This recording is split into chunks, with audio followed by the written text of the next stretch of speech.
हाँ जी बच्चे, आवाज सुन रही है बेटा मेरी? Yes ma'am. Yes ma'am.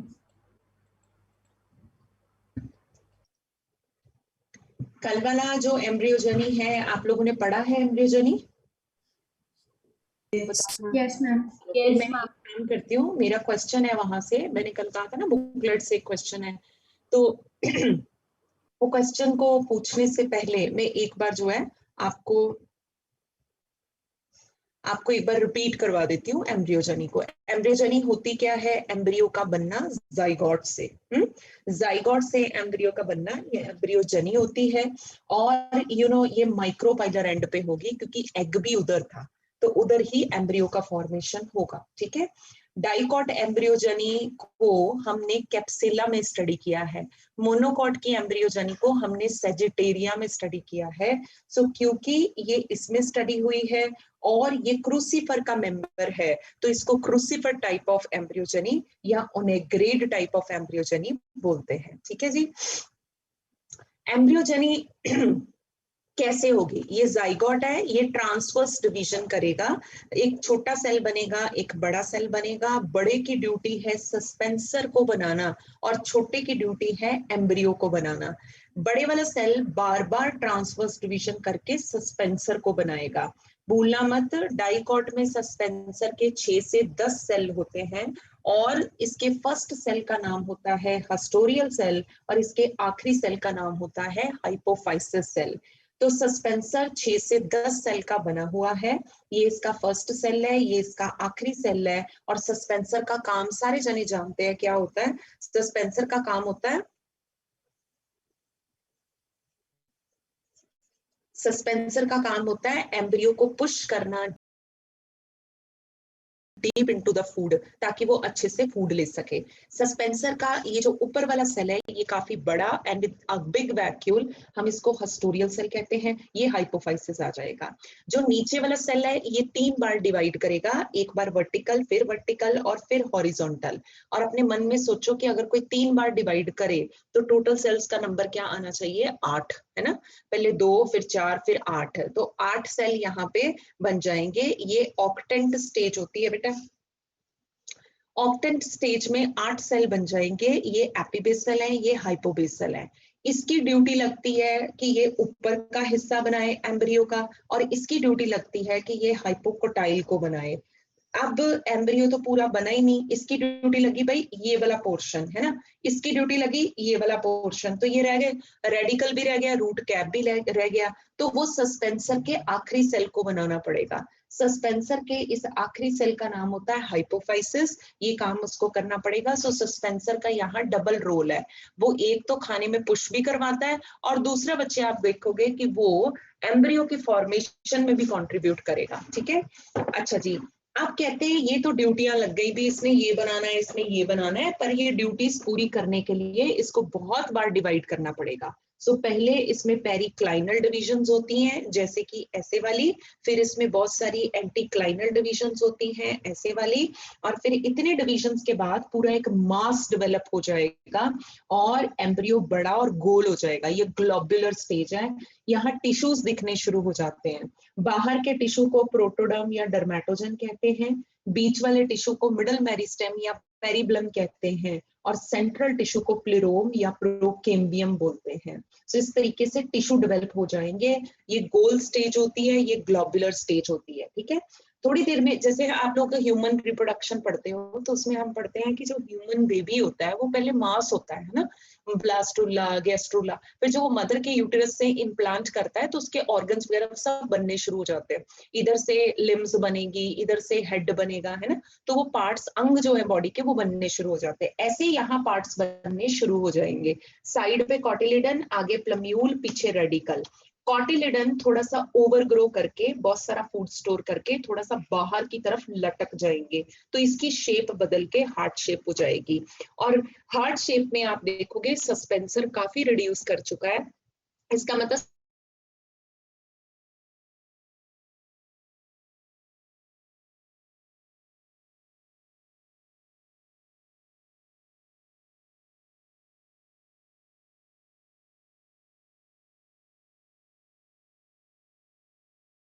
दिशा में मुड़ते हैं, हॉर्स शू शेप के हो जाते हैं और ये हो जाता है मैच्योर एम्ब्रियो। अगर मैं इसको खोलूंगी तो मुझे ये सारे पार्ट्स नजर आएंगे। तो ये जस्ट एक इमेजिनरी डायग्राम होता है, आपको पार्ट्स समझाने के लिए, दिखता ऐसे है। तो ये है डाइकॉट की एम्ब्रियोजेनी। मोनोकॉट की एम्ब्रियोजेनी की बात करें तो यहाँ आपने देखा हमारा टारगेट ये था, है ना, यहाँ तक ये टारगेट था। मोनोकॉट की एम्ब्रियोजेनी में टारगेट मोनोकॉट का एम्ब्रियो है, जो थोड़ा सा डिफरेंट होता है। क्या डिफरेंस है बच्चे, ये देखो, इसमें 2 कॉटिलिडन्स है ना, इसमें सिंगल कॉटिलिडन होगा।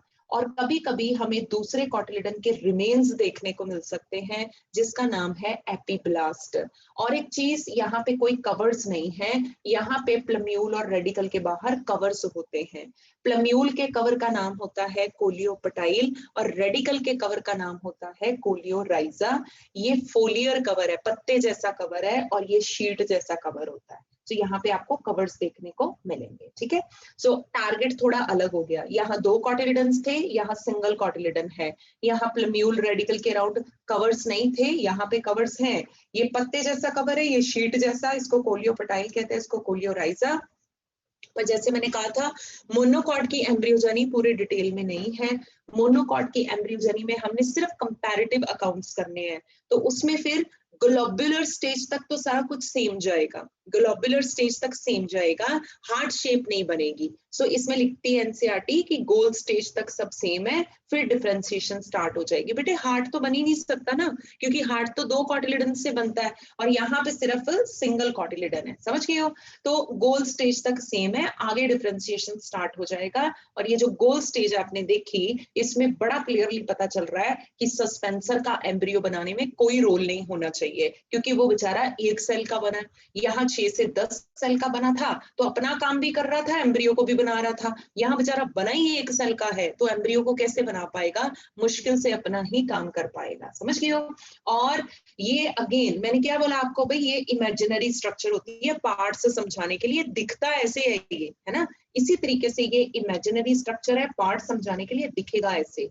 कॉटिलिडन थोड़ा सा मैसिव होने की वजह से प्लम्यूल को पुश करके साइड पे कर देता है, तो ये पूरी स्ट्रक्चर आपको टिल्टेड नजर आएगी। ये देखो सारी टिल्टेड है, इस तरफ प्लम्यूल है, रेडिकल है, कोलियोपटाइल है, कोलियोराइजा, ये कॉटिलिडन है। कॉटिलिडन यहाँ पे शील्ड शेप का होता है, तलवार के वार को सहने के लिए जो प्लेट आगे करी जाती है उसको शील्ड शेप कहते हैं, वैसा होता है, स्कूटैलम बोलते हैं इसको। ये मोनोकॉट का एम्ब्रियो है। मेज में तो नहीं, अगर आप एपिब्लास्ट को देखना चाहते हो तो ग्रासेस में बेस्ट दिखाई देगा। सो ग्रासेस में एपिब्लास्ट बेस्ट दिखाई देता है, ठीक है। सो एक बार आप पढ़ो, अब मैं कुछ पूछती हूँ और मेरे को आंसर करना है आप लोगों, ठीक है, पढ़ो जरा।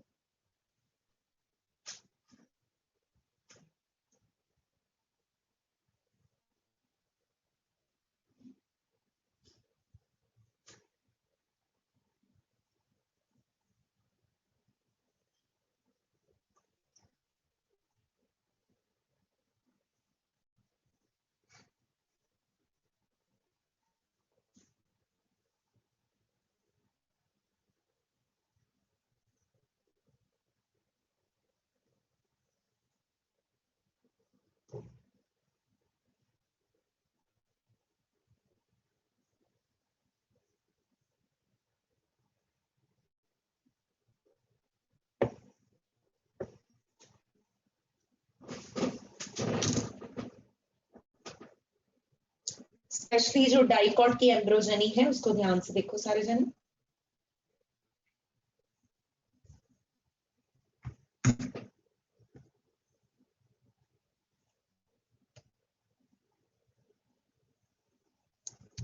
हाँ जी बेटे, बुकलेट से रीड करा आप लोगों ने। चलो फिर मुझे बताओ कि कहीं आपको कोई लगा कि थोड़ा बहुत कोई करेक्शन करनी बनती है, कहीं मिस प्रिंटिंग हुई हो कुछ डाइकॉट की एम्ब्रियोजेनी में, बोलो। बुकलेट पढ़ी है आपने? यस। किसी को लगा कि हाँ यहाँ पे कुछ डिफरेंट होना चाहिए, हमें कैसे बताया गया है, यहाँ कुछ लिखा है, नहीं पता चला? अपनी बुकलेट में देखो वहां क्या लिखा है। जब ये ऑक्टेंट स्टेज आती है, हाँ पुरु बोल।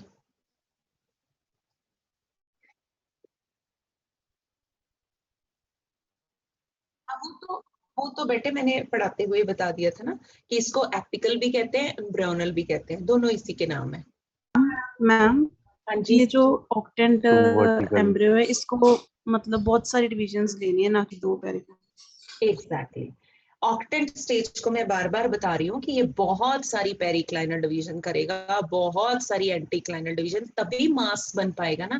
देखो वहां लिखा है it will undergo 2 periclinal division, ठीक है, वो आपने काट देना, 2 नहीं, पेरिक्लाइनल डिवीजन, 2 थोड़ी, 2 से काम नहीं बनना ना बच्चे, ये तो मास है, वो मिस प्रिंटिंग हुई है और कुछ नहीं है। सो 2 काट दो, बस सिंपली आ जाएगा it will undergo periclinal division. और आपको पता होना चाहिए कि लेटर ऑन ये एंटीक्लाइनल डिवीजन भी करता है, और इतनी डिविजन्स के बाद ही ये मास बन पाएगा, which is the globular stage.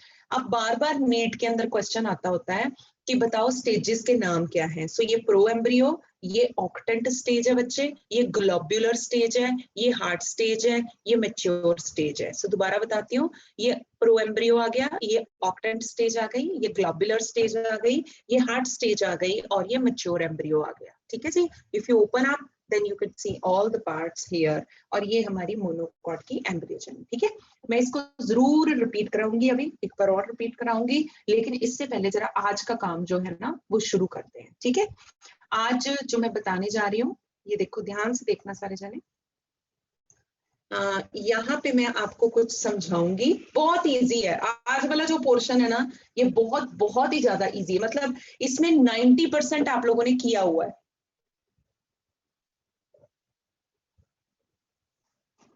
आप फ्लैशबैक में लेके जाएंगे, बहुत सारे क्वेश्चंस के मैं आंसर भी आप लोगों से पूछूंगी, मुझे लगता है कि काफी आंसर्स मुझे मिलने चाहिए, पर चलो बात की बात है। पहले मैं आपको सिखाती हूँ आज की हम क्या पढ़ने वाले हैं, ध्यान से सुनना।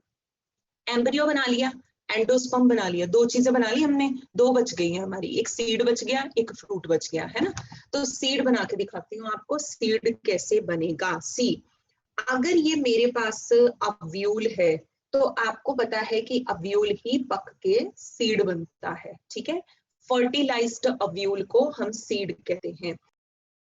तो अव्यूल ही पक के सीड बनेगा, ध्यान से सुनना। और अव्यूल क्योंकि पक के सीड बनता है, सो इसको हम फर्टिलाइज्ड अव्यूल भी कहते हैं। Don't write anything, just listen to me. इसको हम फर्टिलाइज्ड अव्यूल भी बोलते हैं, ठीक है। और अब मैं आपको प्रोसेस बताती हूँ कि ये कैसे होगा, सीड कैसे बनेगा। सी, सबसे पहले ये पक के सीड बन जाएगा। माइक्रोपाइल अपनी जगह पे ही रहेगी, माइक्रोपाइल में कोई चेंज नहीं आना। माइक्रोपाइल बेटा ऐसी की ऐसी ही रहेगी। ये देखो ये माइक्रोपाइल हो गई। माइक्रोपाइल वो ओपनिंग होती है जिससे पहले पॉलन ट्यूब अंदर जाती थी। अब बच्चे जब भी ये सीड कभी जर्मिनेट करेगा तो इस ओपनिंग से पानी और गैस अंदर जाएगा। सो माइक्रोपाइल अपनी जगह से नहीं हिलता, वो वैसा का वैसा रहता है। पहले वो अव्यूल का माइक्रोपाइल था, अब वो सीड का माइक्रोपाइल हो गया। पहले उससे पॉलन ट्यूब अंदर जा रही थी, अब उससे पानी और साथ ही साथ गैसेस अंदर जाएंगे जब कभी ये सीड जर्मिनेट करेगा।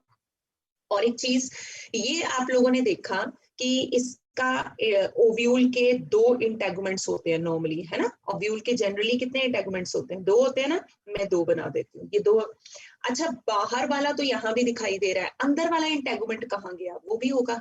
तो जो ओव्यूल के 2 कवर्स थे, ध्यान से सुनना, जो ओव्यूल के 2 कवर्स थे अब वो सीड के 2 कवर्स बन गए हैं।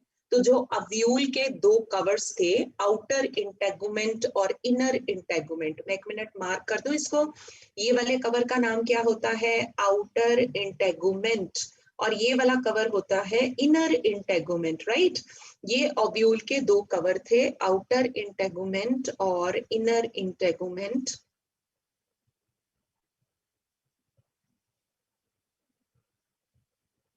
ठीक है ना, ये 2 कवर थे, अब ये सीड के कवर बन जाएंगे, ठीक है।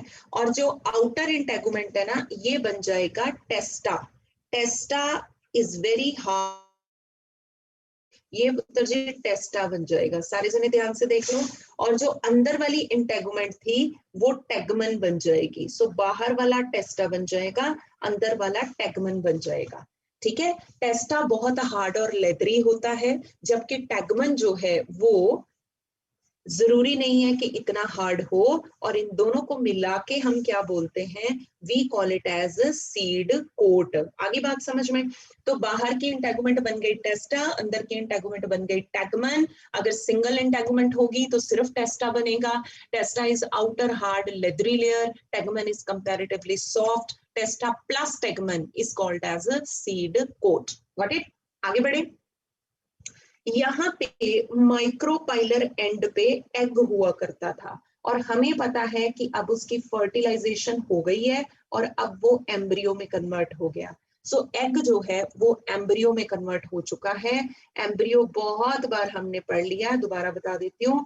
ये कॉटिलिडन्स होते हैं, बीच में एम्ब्रियोनल एक्सिस होता है, ऊपर प्लम्यूल होता है, नीचे रेडिकल होता है। सो एग क्या बन चुका है, एम्ब्रियो। ठीक है। अच्छा, एक और चीज, यहाँ पे पोलर न्यूक्लियाई हुआ करते थे, है ना।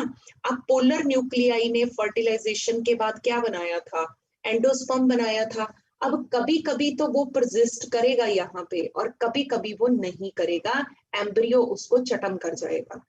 कभी तो वो फूड यहाँ परसिस्ट करता है, मैंने लिख दिया, पर ये हमेशा फूड होगा इसकी कोई गारंटी नहीं है। सीड बन के तैयार हो गया है। Seed is the final product of sexual reproduction, और मैं आज आपको बताऊंगी कि सीड के कितने फायदे हैं।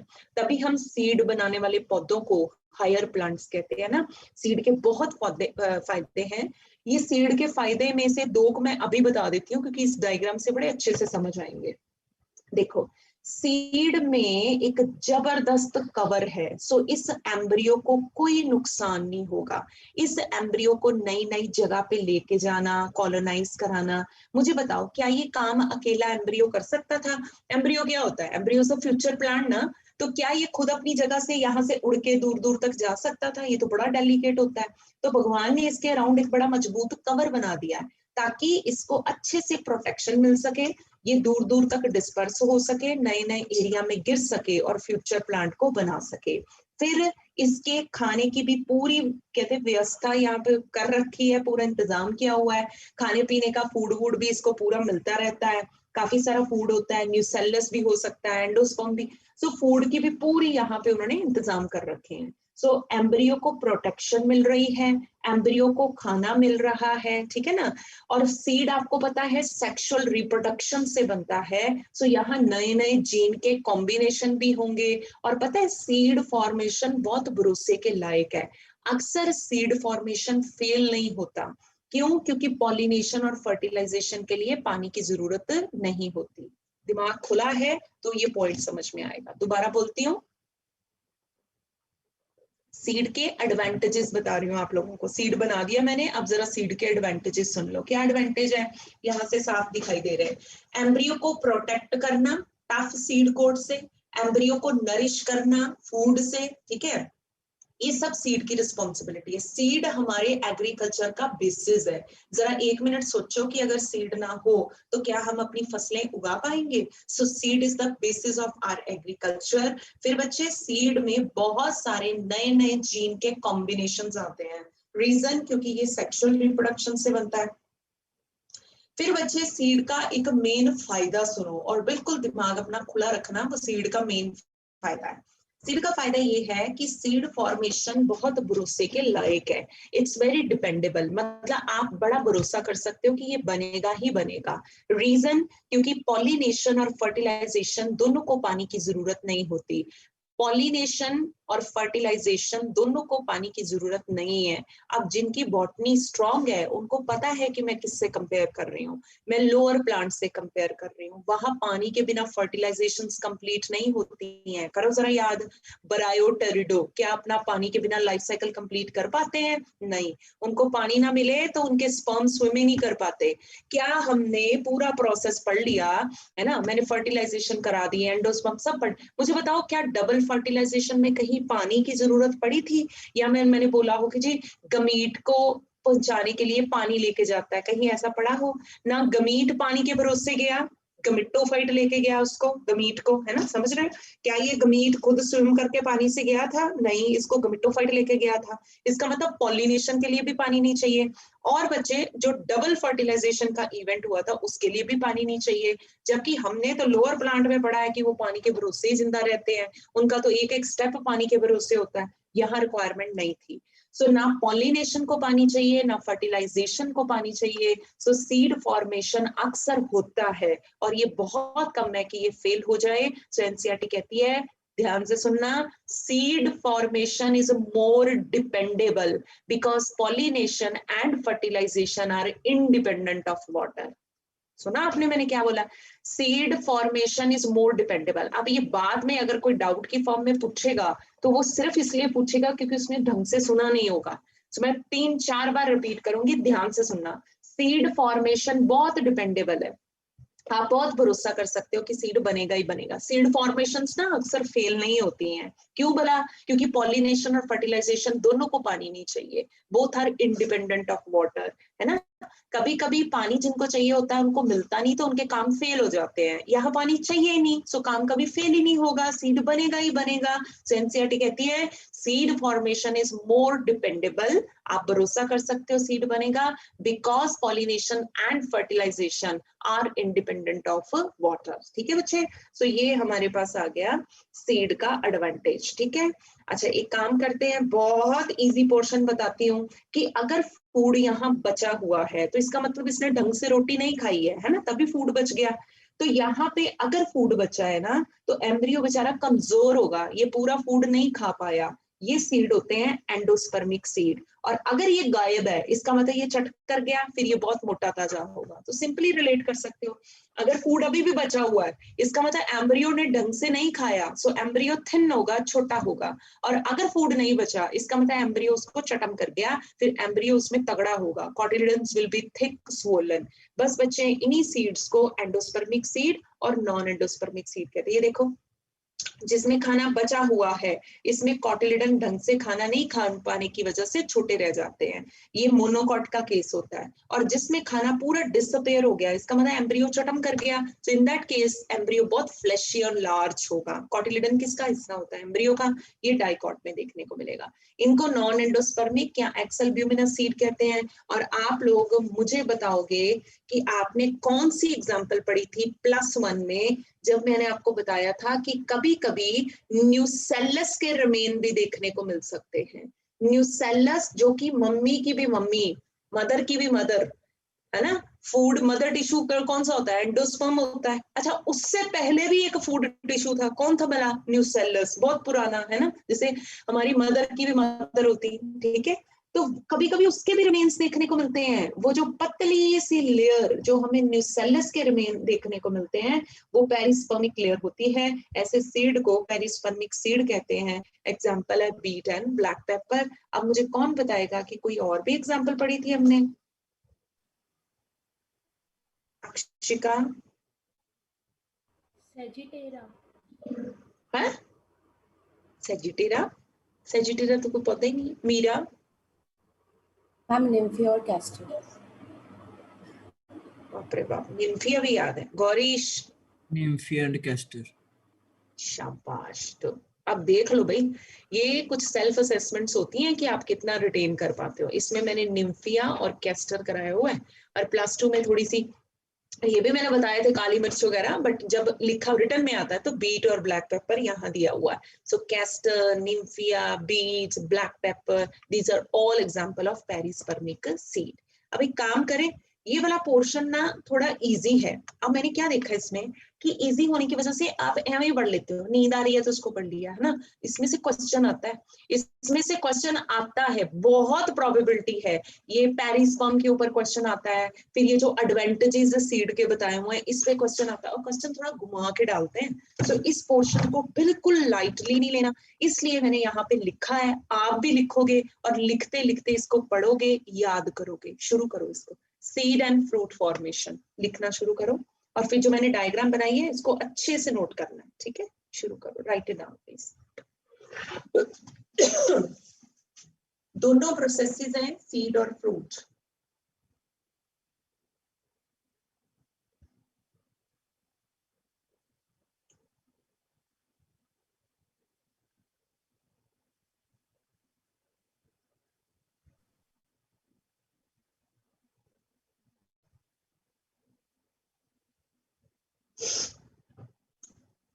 सीड में क्या क्या होता है?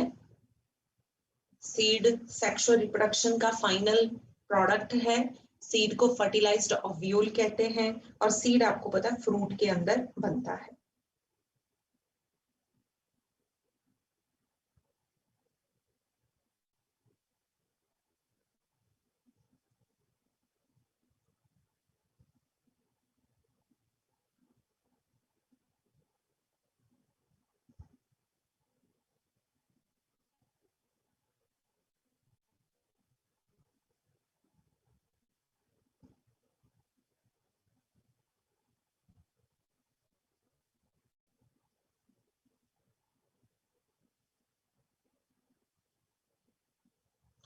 आगे करो बच्चे, ये देखो ध्यान से बनाना ताकि थोड़ा रिलेट कर सको।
Anita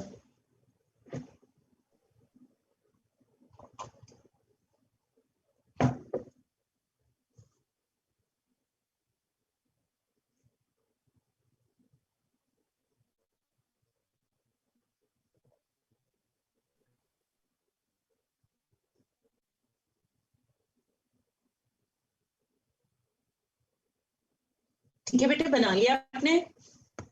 yes ma'am. चलो मैम पिछली स्लाइड दिखा दो एक बार इससे। बेटे जल्दी से। हाँ बस मैम देख ली। अच्छा, अब आपने ये भी याद करना है, प्लीज इसको भी लाइटली मत लेना कि कौन से सीड एंडोस्पर्मिक हैं और कौन से नॉन एंडोस्पर्मिक है। हालांकि एक्सेप्शंस होती है बट फिलहाल हम एक्सेप्शंस नहीं कर रहे, जनरल चीज कर रहे हैं। वो एक्सेप्शन +1 में करी हुई है हमने।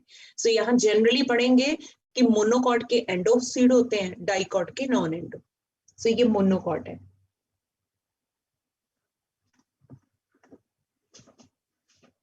टेस्टर आपको पता एक्सेप्शन है, पर मैं अब एक्सेप्शंस के डिफरेंस में नहीं जाऊंगी, सिंपल याद करो बस जैसे दिया हुआ है।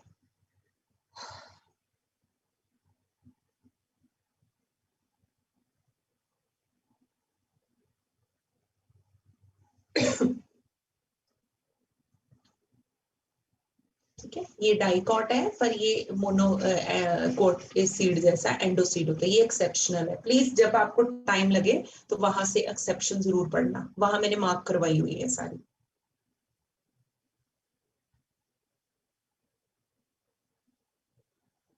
ऐसे ही ऑर्किड्स आएंगे, है ना, वो होते मोनोकॉट है पर वो नॉन एंडोस्पर्मिक होते हैं। सो ऑर्किड यहाँ आ सकता है नॉन एंडो में, पर होता वो मोनोकॉट है। So there are exceptions. Exceptions मैंने मार्क करवाई हुई है, आप अपनी कॉपी में +1 के नोट्स में देखना, आपको मिल जाएगी।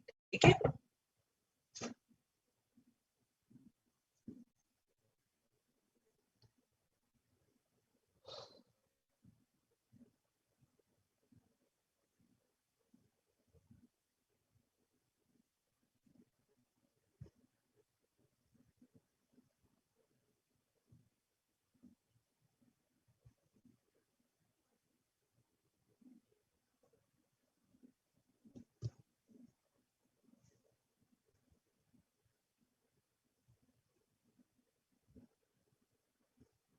ठीक है, आगे कर रही हूँ मैं नॉन एंडोस्पर्मिक में।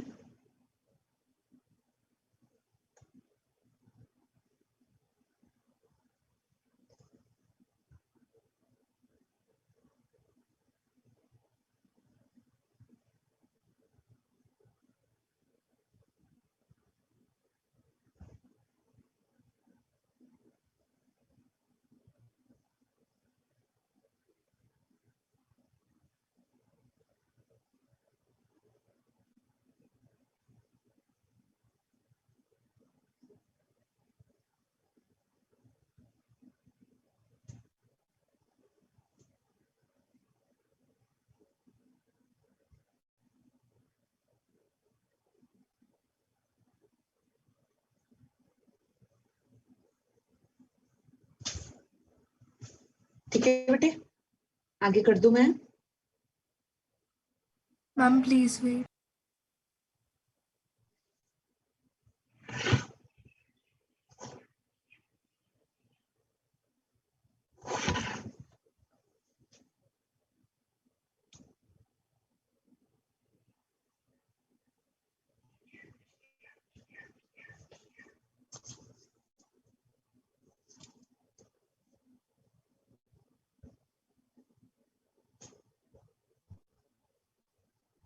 हाँ जी बच्चे, आगे बढ़ते हैं। पेरिस्पर्मिक सीड, पेरिस्पर्मिक सीड में न्यूसेलस भी प्रेजिस्ट करता है, यानी एक तो फूड टिश्यू है, एक उससे भी पहले का फूड टिश्यू है, वो भी प्रेजिस्ट करेगा in the form of a thin layer. इसको हम लेयर को पेरिस्पर्म कहते हैं and such seed is called perispermic seed.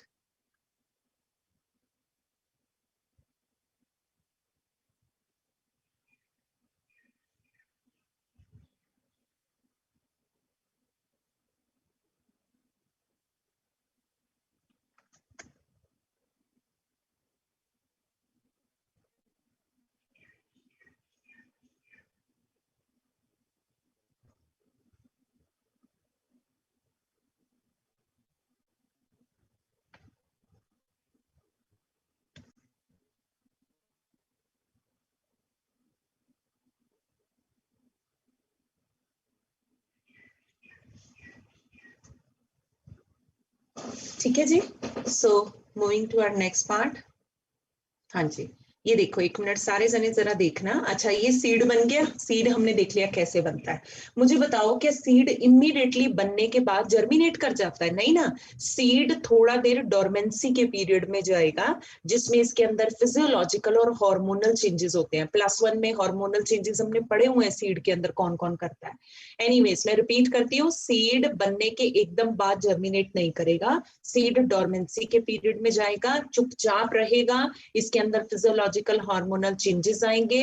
अब क्वेश्चन ये है कि सीड इतना चुपचाप कैसे बैठ सकता है? क्योंकि बच्चे उसका मॉइस्चर कंटेंट रिड्यूस कर जाता है, 10 से 15% पानी रह जाता है, और ऑब्वियसली अगर पानी कम है तो मेटाबॉलिक एक्टिविटी स्लो हो जाएगी और ये आराम से बैठा रहेगा। ये होता है पीरियड ऑफ डोरमेंसी।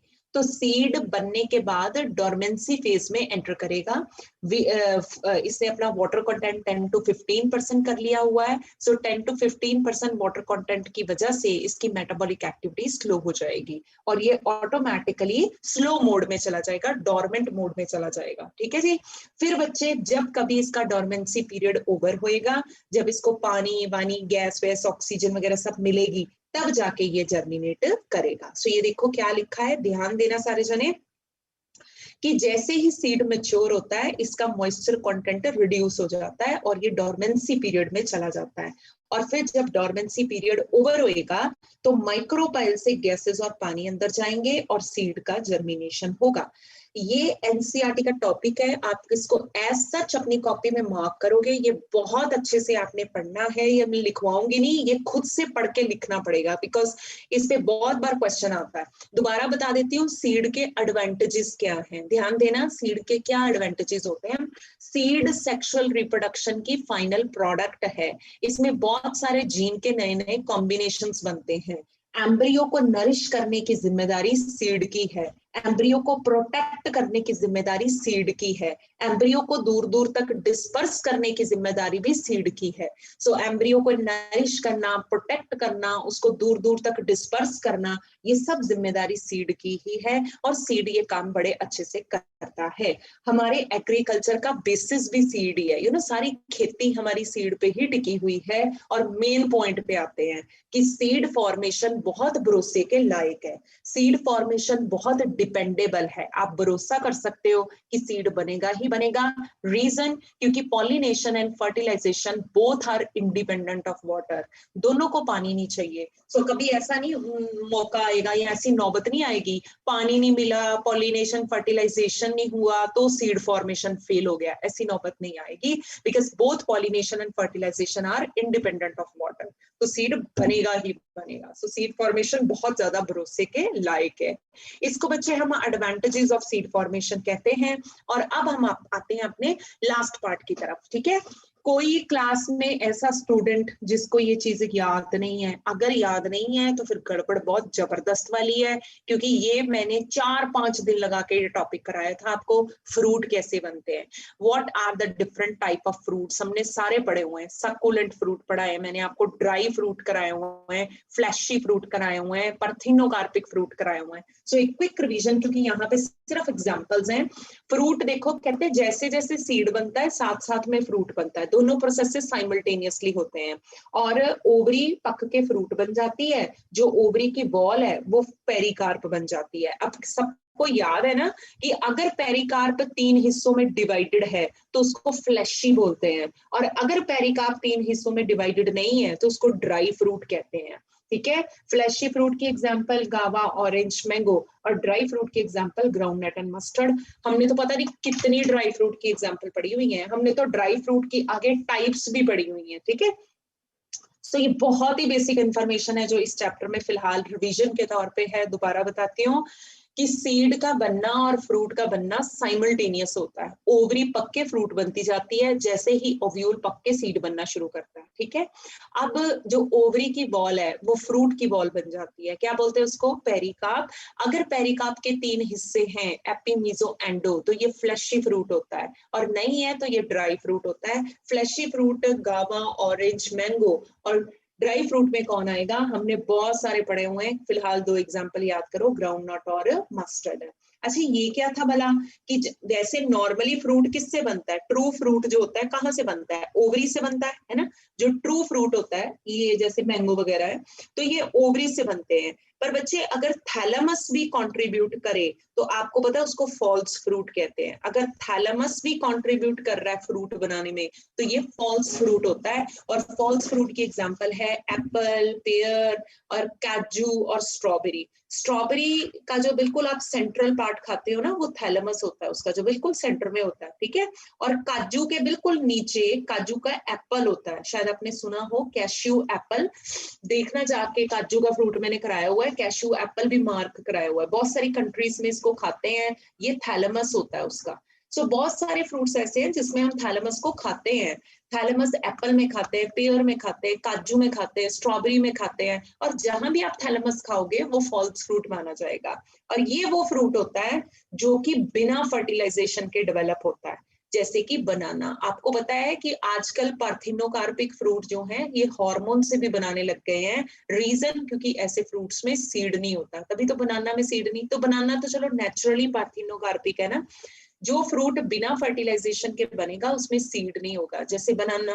अब ये चीज तो बड़ी एडवांटेजेस है। इसका मतलब अगर हम आर्टिफिशियली कराएं तो सीडलेस फ्रूट्स बना सकते हैं, बिल्कुल, जो हमने सीखा था हार्मोन की हेल्प से बनाए जाते हैं, जैसे ऑक्सिन, जिबरेलिन, एक्सेट्रा, ठीक है जी। Noted down and then we move to our last topic today.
ठीक है बेटा, आगे करूं मैं?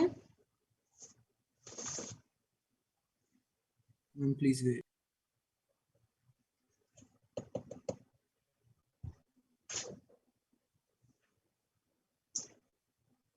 फ्लैशी फ्रूट में गावा, ऑरेंज और मैंगो आएगा, और फॉल्स फ्रूट में एप्पल और पेयर।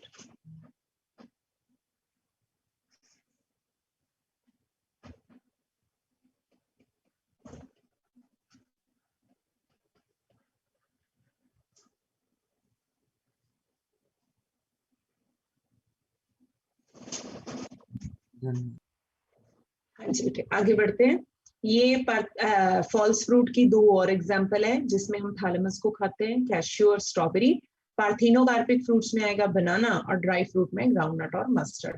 फिलहाल आपने बहुत डिटेल में नहीं जाना इस टेस्ट के लिए कि ड्राई फ्रूट की कौन सी टाइप्स होती हैं, ये वो सिर्फ वो प्लस में कर रखा है हमने। सो सिर्फ जितना मैं करा रही हूँ उतना ही है इस टेस्ट के लिए। ड्राई फ्रूट की एग्जाम्पल याद हो, फ्लैशी फ्रूट की ये तीनों एग्जाम्पल याद हो, पार्थिनोकार्पिक की बनाना याद हो। सो इस टेस्ट के लिए इतना ही है जितना आप यहाँ पे स्क्रीन पे देख रहे हो, ठीक है।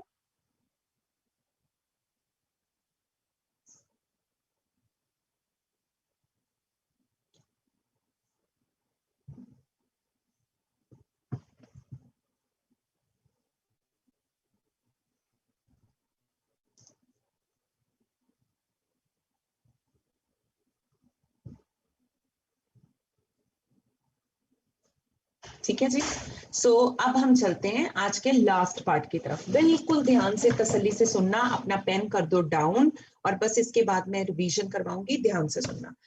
ये देखो बच्चे, हमने ये पढ़ना है कि सीड की वायबिलिटी कितनी देर की होती है। ये सीड है, सीड के अंदर ये एम्ब्रियो है ना। अब एम्ब्रियो कितनी देर तक जिंदा रहेगा, उतनी देर तक सीड में जर्मिनेट करने की एबिलिटी रहेगी, है ना। सीड, जैसे आपने पॉलन की वायबिलिटी नहीं पढ़ी थी, वैसे सीड की वायबिलिटी होती है। अंदर कितनी देर तक एम्ब्रियो जिंदा रहेगा, वो सीड वायबल है, उगाया जा सकता है। एक बार एम्ब्रियो अंदर से मर गया तो वायबिलिटी खत्म हो जाएगी, फिर ये सीड उगाया नहीं जा सकता। हाँ, अगर ये एडिबल है तो खाने के काम आ सकता है, जैसे कनक है मान लो, है ना, वायबिलिटी मान लो उसकी खत्म हो गई है तो आप उससे फसल नहीं उगा पाओगे, हाँ खाने के काम आ जाएगी। तो सीड के अंदर एम्ब्रियो जितनी देर तक के लिए जिंदा रहे वो सीड की वायबिलिटी होती है। अब आप सोच रहे होगे कि एम्ब्रियो मर कैसे जाता है। बेटे फूड एग्जॉस्ट हो जाता है एक स्टेज पे आके, है ना, फूड एग्जॉस्ट हो जाता है, खत्म हो जाता है। फिर कहते हैं कि ये सीड क्योंकि हवा में घूमता रहता है, सो इसको कभी कभी एम्ब्रियो को बड़े डैमेजेस हो जाते हैं, मैकेनिकल प्रेशर पड़ गया, ऐसे डैमेजेस हो जाते हैं। फिर टेम्परेचर फ्लक्चुएशन को फेस करता है, सो इसके एंजाइम डीनेचर हो सकते हैं, ठीक है, इसके एंजाइम्स का डीनेचुरेशन हो सकता है। और फिर बच्चे pre mature exhaustion of RNA हो जाता है। सो ये बहुत सारे रीजंस हैं जिसकी वजह से एम्ब्रियो मर सकता है। Let me right, premature exhaust of mRNA. ये रीजंस में देखो, पहले तो एक बड़ा आराम से पता चलता है भी ये क्यों मर जाता होगा, जब खाना वाना खत्म हो जाता होगा आगे फिर बेचारा कैसे जिएगा, है ना, फिर ये मर जाता होगा। सो जब फूड एग्जॉस्ट हो जाता है तब ये एम्ब्रियो मर जाता है, या फिर क्योंकि ये सीड घूमता रहता है इधर उधर, सो कभी किसी मैकेनिकल प्रेशर के नीचे आ गया तो इसका एम्ब्रियो डैमेज हो गया। और टेम्परेचर फ्लक्चुएशन भी ये बर्दाश्त कर रहा होता है, सो इसके हो सकता है एंजाइम डीनेचर हो जाए, और फिर बच्चे इसका आरएनए समय से पहले खत्म हो जाए। एक चीज आप समझो कि जिसके पास आरएनए नहीं है ना उसके लिए जीना बहुत मुश्किल है, क्योंकि ये मैसेंजर आरएनए होता है और यही प्रोटीन बनाता है, और प्रोटीन जिंदगी के लिए बहुत जरूरी है। तो जिसने प्रोटीन बनानी थी अगर वही एग्जॉस्ट हो गया, प्रोटीन ही नहीं बन पाएगी, तो ये जिंदा कैसे रहेगा। सो एम्ब्रियो जब भी अंदर से कभी मर जाए, हम कहते हैं सीड की वायबिलिटी खत्म हो चुकी है। और मान लो वायबिलिटी खत्म हो गई है तो फिर वो उगाने के काम नहीं आ सकता, खाने के काम आ सकता है। आज तक के वायबिलिटी रिकॉर्ड्स क्या हैं? देखो, वायबिलिटी बहुत वेरिएबल है, जैसे आपने पॉलन की वायबिलिटी पढ़ी थी, बहुत वेरिएबल होती है। सीड की वायबिलिटी भी बहुत वेरिएबल होती है। ऑक्सैलिस में कुछ हफ्ते की होती है, लोटस सीड में 400 साल की है। और प्लीज नीट में ध्यान से देखना, कभी ये वाला क्वेश्चन पूछते हैं, कभी ये वाला पूछते हैं। सो अगर वो पूछे कि सबसे आज तक का लंबा वायबिलिटी पीरियड का रिकॉर्ड किसका है, तो इसका नाम लेना है।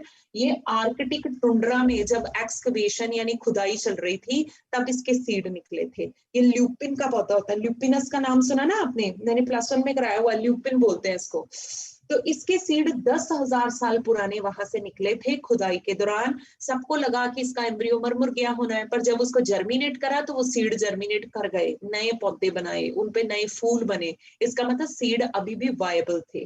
तो ये आज तक का सबसे लंबा वायबिलिटी रिकॉर्ड है। और अगर आपसे कोई पूछे कि आज तक का सबसे रीसेंट रिकॉर्ड कौन सा है ऑफ लॉन्ग वायबिलिटी पीरियड, तो ये फीनिक्स डिक्टाइलीफेरा का है। किंग हेरोड का पैलेस है डेड सी के पास, डेड सी इजराइल और पैलेस्टाइन वाली साइड पे पड़ता है। वहां पे किंग हेरोड के पैलेस की खुदाई करते हुए इसके दाने निकले। ये 2000 साल पुराने और स्टिल वायबल थे। तो ये लेटेस्ट रिकॉर्ड है, ये सबसे पुराना मतलब आज तक का वायबिलिटी पीरियड है। और ये आपको बताता है कि वायबिलिटी पीरियड में कितनी वेरिएशन है। क्या सीड की शक्ल देख के पता चल जाएगा कि एम्ब्रियो जिंदा है कि नहीं? ऐसे बेटे कैसे पता चलेगा, है ना? सीड की शक्ल देख के थोड़ी बताया जा सकता है कि वायबिलिटी हैगी है कि खत्म हो गई है, नहीं ना। तो फिर कहते हैं कैसे पता करें? टीटीसी टेस्ट होता है। टीटीसी टेस्ट में आप सीड ले लेना आपने और उसका ना एक सेक्शन काट लो लंबा वाला। ये देखो सीड को लंबाई में, लुक एट मी, सीड को लंबा काटना आपने, ठीक है। जब आप उसका एक लॉन्गिट्यूडनल सेक्शन काटोगे तो सीड भी कटेगा, अंदर का एम्ब्रियो भी कट जाएगा। सीड ले लो एक, है ना, आपके पास सीड का एक पूरा लॉट पड़ा है, आपको जरा सा शक पड़ गया है कि कहीं इसकी वायबिलिटी तो नहीं खत्म हो गई, मैं इसको खेत में उगाऊं कि ना उगाऊं, तो चेक कर लो वायबिलिटी। फ्यू सीड्स ले लो चेक करने के लिए, उनको काट दो, अब हो जाएगा। और फिर बच्चे इसको टीटीसी के अंदर डुबो दो। टीटीसी एक केमिकल होता है, डाई होती है बेसिकली, जिसके अंदर आप इसको डुबो दोगे। अब जब आप इसको टीटीसी में डुबोगे ना, तो अगर तो कलरलेस ही रहता है, इसका मतलब कोई रिएक्शन ही नहीं हुआ, इसका मतलब एम्ब्रियो मर गया हुआ है। और अगर मान लो ये पिंक कलर का हो जाए सारा कुछ सीड एम्ब्रियो, इसका मतलब रिएक्शन हुई है, एम्ब्रियो जिंदा है। रिएक्शन क्या हुई है कि एम्ब्रियो अंदर से रेस्पिरेशन कर रहा है, which is an oxidation process, और उसने डाई का रिडक्शन कर दिया है। डाई की रिडक्शन की वजह से ये बन जाता है और पिंक कलर डेवलप हो जाता है। सो बात सुनिए आपने मेरी, मैं रिपीट करती हूँ। सीड की शक्ल देख के नहीं पता चलता कि एम्ब्रियो जिंदा है कि नहीं, वायबिलिटी टेस्ट करना पड़ता है। आपके पास सीड का पूरा लॉट है, आप उसको खेत में उगाना चाहते हो, प्लीज उगाने से पहले उसकी वायबिलिटी जरूर चेक कर लो, बाद में पता चले सारा एफर्ट ही आपका खराब हो गया, है ना। वायबिलिटी कैसे चेक करनी है? फ्यू सीड ले लो, लॉन्गिट्यूडनल काट लो, टीटीसी में डुबो के बाहर निकालो। अगर तो कोई नहीं, कलरलेस का कलरलेस ही रहता है, इसका मतलब रिएक्शन ही नहीं हुई, इसका मतलब एम्ब्रियो ने रिएक्ट ही नहीं करा क्योंकि वो मर चुका है, वायबिलिटी खत्म हो चुकी है। अगर ये पिंक कलर का हो जाए, इसका मतलब एम्ब्रियो अंदर से रिएक्शन कर रहा है क्योंकि वो जिंदा है। एम्ब्रियो रेस्पिरेशन कर रहा है, और याद रखो रेस्पिरेशन कैसा प्रोसेस होता है? ऑक्सीडेशन। और उसने डाई का क्या कर दिया है? रिडक्शन। तो उसकी खुद की ऑक्सीडेशन हो रही है, डाई उसने रिड्यूस कर दी है, तभी तो डाई रिड्यूस होके ट्राइफिनाइल फॉर्माजेन में बदल जाती है और वो पिंक कलर डेवलप होता है। That's all for today. और एक बार थॉरली हम आज की स्लाइड्स की रिवीजन करते हैं, ठीक है। सो देख लो सारे। हाँ जी बच्चे, अब ये एम्ब्रियोजेनी की फाइनल एक बार मैं रिवीजन करा रही हूँ, सो प्लीज अब जरा अच्छे से पढ़ के आना आज इसको। जाइगोट से एम्ब्रियो का बनना एम्ब्रियोजेनी या जेनेसिस है, ये माइक्रोपाइलर एंड पे होता है, और डाइकॉट में इसको क्रूसिफर टाइप बोलते हैं।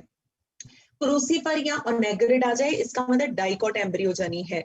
जाइगोट ट्रांसवर्स डिवाइड करेगा, माइक्रोपाइल की तरफ बड़ा, चलाजा की तरफ छोटा सेल बनेगा, बड़ा सेल बार बार ट्रांसवर्स डिवीजन करके एक फिलामेंट को बनाएगा।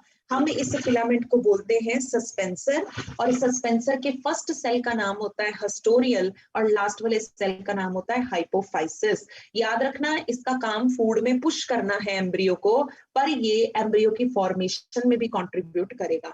छोटे वाला सेल 3 बार डिवाइड करेगा, 2 वर्टिकल 1 ट्रांसवर्स डिवीजन होगी और 8 सेल बनेंगे।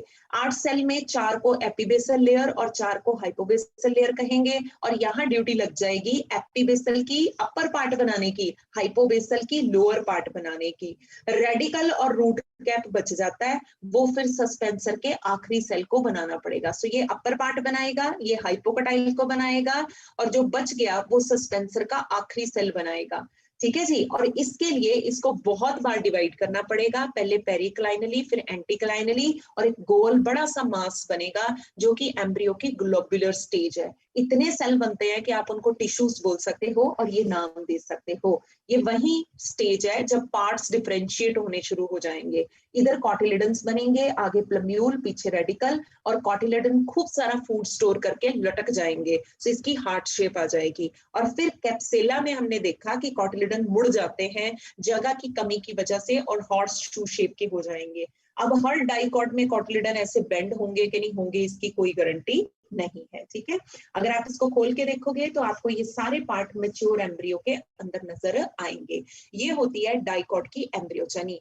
गोल स्टेज तक मोनोकॉट की एम्ब्रियोजेनी भी सेम है, पर वो हार्ट वगैरह नहीं बनना क्योंकि इसमें सिंगल कॉटिलिडन होता है। और साथ ही ये पता चलता है कि सस्पेंसर का फूड को पुश करने का ही रोल है, एम्ब्रियो फॉर्मेशन में कोई रोल नहीं है क्योंकि बेचारा सिर्फ एक सेल का बना है। सिंगल कॉटिलिडन है। दूसरे कॉटिलिडन के रिमेन्स अगर आप देखना चाहते हो तो ग्रासेस में मिल सकते हैं, एपिब्लास्ट बोलते हैं। प्लम्यूल के बाहर एक लीफी कवर है और रेडिकल के बाहर एक शीट लाइक कवर है।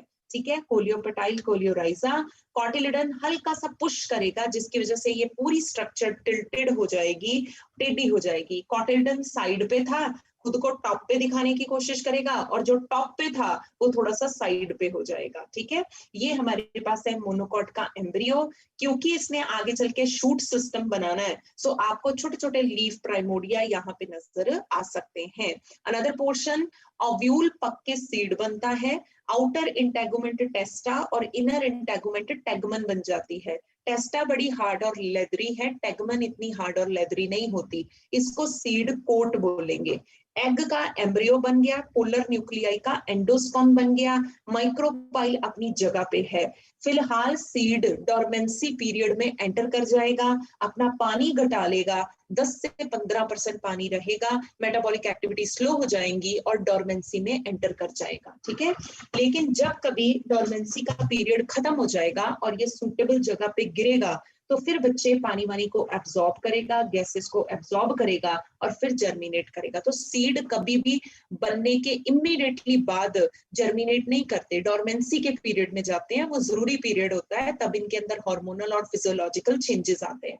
Once the dormancy period is over, then they are ready for germination. और फिर जब इनको पानी वानी मिलता है, गैस वैस मिलती है, तो यहाँ से एंट्री लेकर फिर ये जर्मिनेट करता है।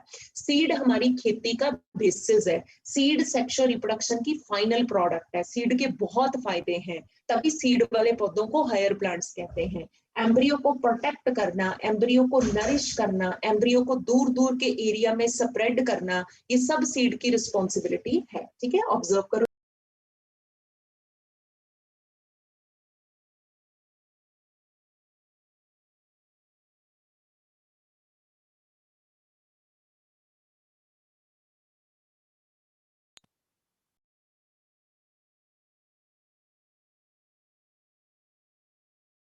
अगर यहाँ पे एंडोस्पर्म बच गया है तो फिर ये कमजोर होगा। अगर एंडोस्पर्म नहीं बचा तो इसने सारा चटम कर लिया, फिर ये स्ट्रॉन्ग होगा।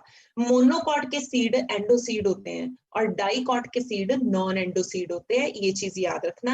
हालांकि छोटी छोटी एक्सेप्शन है, ये मोनोकॉट नहीं है, डाइकॉट है, फिर भी एंडोसीड है। और ऐसे ही यहाँ ऑर्किड आ सकता है, होते वो मोनोकॉट है पर without endosperm. So there are certain exception.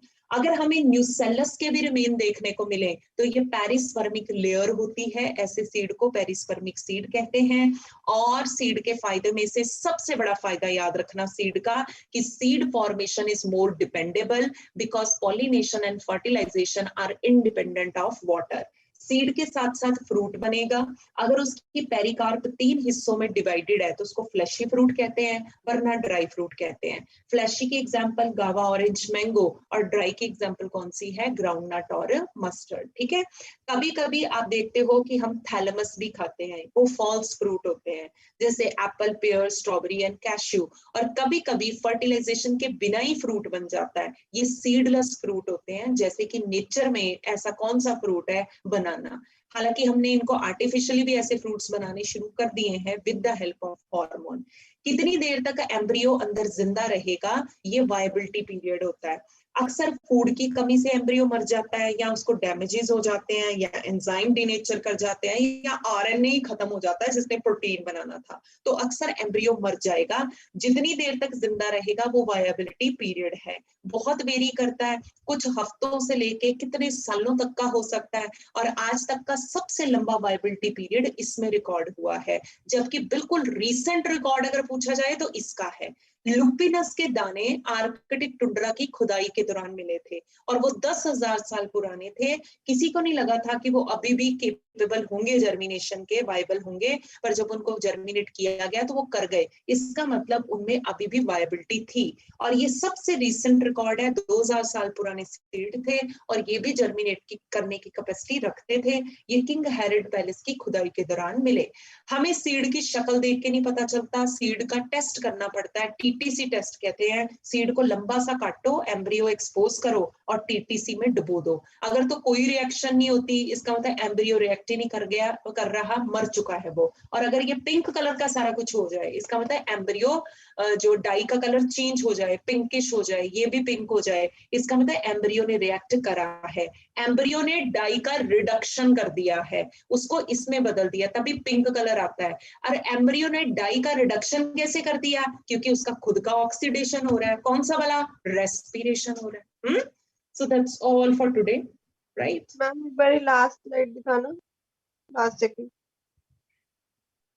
इसके आगे वाली वायबिलिटी पीरियड वाली। ठीक है, चलो ढंग से पढ़ के आना। बहुत छोटा सा और अकाउंट है, और फिर ये हमारा लास्ट पोर्शन खत्म हो जाएगा। ये लास्ट वाला पोर्शन बहुत इजी है, छोटी छोटी चीजें याद करनी है। इसमें से 80-90% ऐसी चीजें हैं जो आपको आती भी हैं। ठीक है, तो जैसे कुछ चीजें नई हैं तो उनके ऊपर ज्यादा स्ट्रेस डालना, जैसे ये वायबिलिटी पीरियड, फिर वायबिलिटी को चेक कैसे करना है, वायबिलिटी खत्म कैसे हो जाती है। ठीक है, चलो दैट्स